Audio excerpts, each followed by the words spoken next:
Gue dapet cerita ini dari internet, dan katanya cerita ini udah banyak diomongin orang lebih, kayak dari mulut-mulut gitu. Ada satu cewek, sebut aja namanya Ani, dan dia itu punya pacar, sebut aja namanya Dito.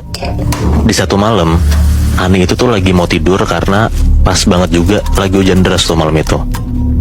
HP Ani itu getar-getar, kebangunlah dia. Pas dia cek HP, ternyata ada chat dari cowoknya si Dito.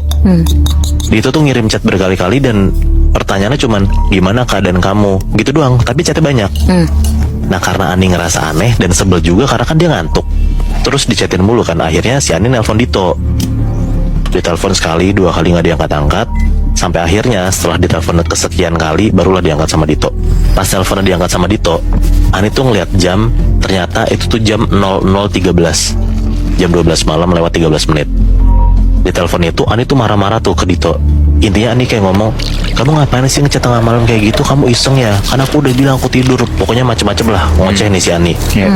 Pas Ani ngomong banyak kayak gitu, Dito tuh gak nyaut apa-apa. Si Ani tuh cuma denger kayak dari arah sana tuh cuma suara hujan sama nafas Dito kayak gitu doang. Ani ngomong lagi, kamu keluar malam kan, kamu mabuk kan aku udah bilang kamu gak boleh keluar malam, aku gak suka kamu kayak gitu. Pokoknya lanjut lagi marah-marahnya. Lagi-lagi Dito gak ngomong apa-apa, diem doang Nat. Sampai akhirnya Ani kesel banget dan Ani pengen matiin teleponnya. Tiba-tiba akhirnya Dito ngomong, jangan matiin dulu, aku cuman khawatir kamu baik-baik aja kan. Nah habis denger kayak gitu Ani langsung matiin teleponnya karena udah dimarah-marahin sama Ani, gak disautin. Tiba-tiba si Dito ngomong tapi kayak gitu, random banget. Iya, kayak di ngomongin apa, jawabnya apa gitu kan. Iya.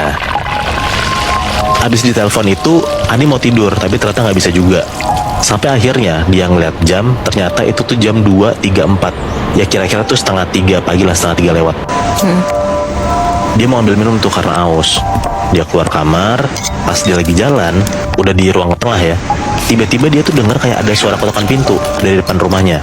Karena Ani takut kayak ini 2:30 pagi, kok dia ngetok, dia rada deg-degan lah. Dia ngintip tuh dari dalam jendela, dan ternyata Ani tuh ngeliat di depan pintu dia tuh ada Dito dengan keadaan basah kuyup, hujan-hujanan lagi berdiri depan rumahnya si Ani. Karena Ani gedek dan ngerasa ganggu, mungkin Ani mikir kayak cowok gue mabuk nih gitu. Akhirnya Ani nyuekin Dito tuh, dia ke dapur sendiri, ambil minum sendiri. Pokoknya Ani nyuekin si Dito lah. Sampai Ani mau balik lagi ke kamarnya buat tidur, pas ngelewatin ruang depan lagi, Ani masih ngeliat ternyata ada Dito masih berdiri depan sana tapi nggak ngetok pintu sama sekali Nah cuman diem aja. Karena mungkin ngerasa iba ya, akhirnya Ani bukain lah tuh pintu buat cowoknya.